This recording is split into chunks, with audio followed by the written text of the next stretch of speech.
Сау саламатсыздар ма, қымбаттыларым? Бүгін жексенбі, барлықтарыңыз жақсы демалып жатқан шығарсыздар.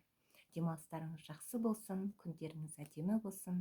Енді таңда жазылған өлеңімді оқып берейін.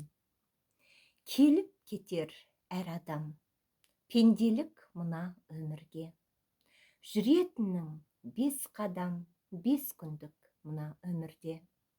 Мақтанып еріккен дүниелік қызыққа, 2 этаж үй салып, несие алып долданып, ары тартса бері жоқ, күйзеліп, ыңыранып, талайлар жүр қиналып.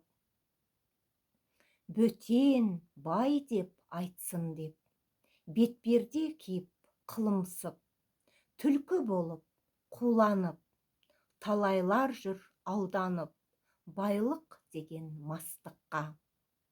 Дүние байлық жисам деп, елден артық болсам деп, талайлар өткен өмірден, байлығы қалды шашылып.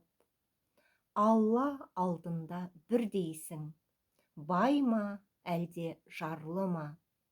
Таразыға салынар, іс-әрекет әр ісің.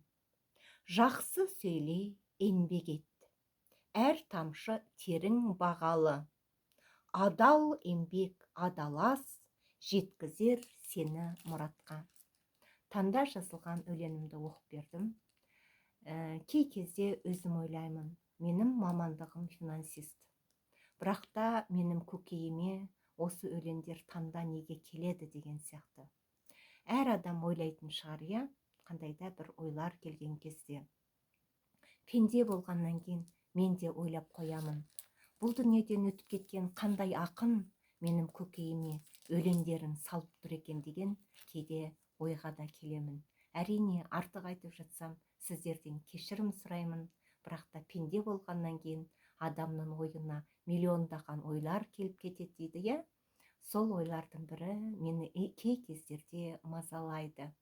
Сондықтан да артық айтып жатсам кешіріңіздер, күндеріңіз сәтті өтсін, әдемі демалыс болсын.